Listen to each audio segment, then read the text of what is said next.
మళ్లీ తెరపైకి తూరకపాలెం విదసం ఫిర్యాదుతో నివేదిక కోరిన జాతీయ మానవ హక్కుల కమిషన్. కలుషిత నీటితో భర్తలను కోల్పోయిన మహిళలకు వితంతు పింఛను కూడా మంజూరు చేయని ప్రభుత్వం. విదసం నేత డాక్టర్ బూసి ఆక్షేపణ.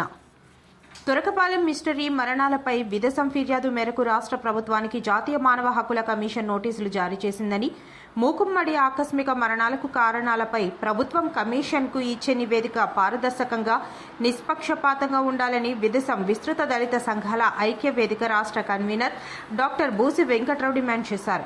జాతీయ మానవ హక్కుల commission NHRC protection of human rights act 1993 section 13 కింద నోటీసు జారీ చేసిన నేపథ్యంలో విదసం ప్రతినిధి బృందం తురకపాలెంలో పర్యటించి క్షేత్రస్థాయిలో బాధితుల స్థితిగతులను పరిశీలించి ఒక రిపోర్టు తయారు చేశామని, ప్రభుత్వం నివేదికకు సమాంతరంగా సంఘపరంగా మేము కూడా ఎన్హెచ్ఆర్సీకి నివేదిక పంపుతామని వెంకట్రావు అన్నారు.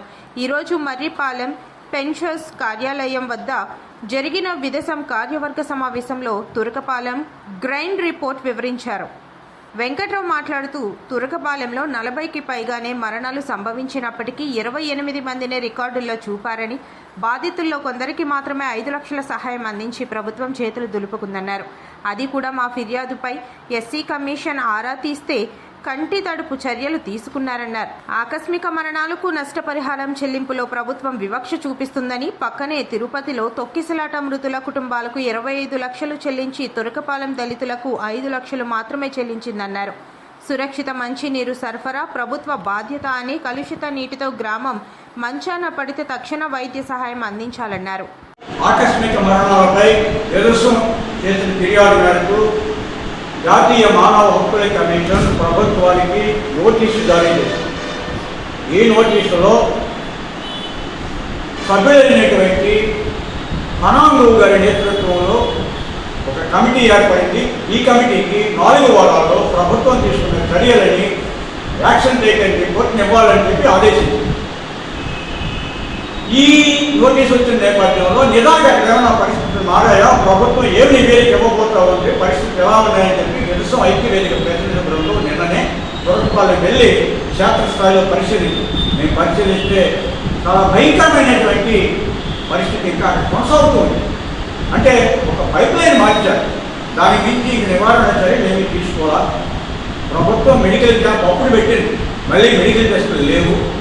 కుటుంబ యజమాని చనిపోతా కుటుంబాన్ని కనీసం ఆదుకోవడానికి ముందుగా మీరు చేయాల్సిన ప్రాథమికమైనది ఏంటంటే ఆ వితంతుకి పింఛను 10 నెలలైంది.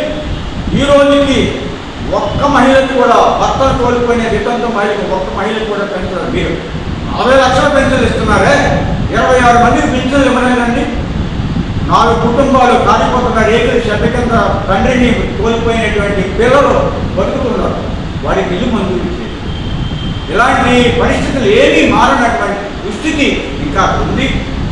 ప్రభుత్వాన్ని మేము డిమాండ్ చేశాము, ఎప్పటికైనా మీకు గొప్ప సరిదిద్దుకోండి. మీ నిర్లక్ష్యం కారణంగానే మరణాలు సంభవించారు, దానికి బాధ్యత మీరే చేయాలి.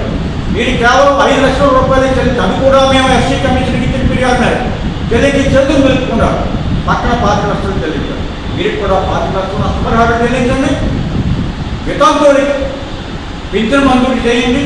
ఇల్లు లేని వారికి ఇల్లు మంజూరు చేయాలని విదసం ఐక్య వేదిక డిమాండ్ చేస్తుంది.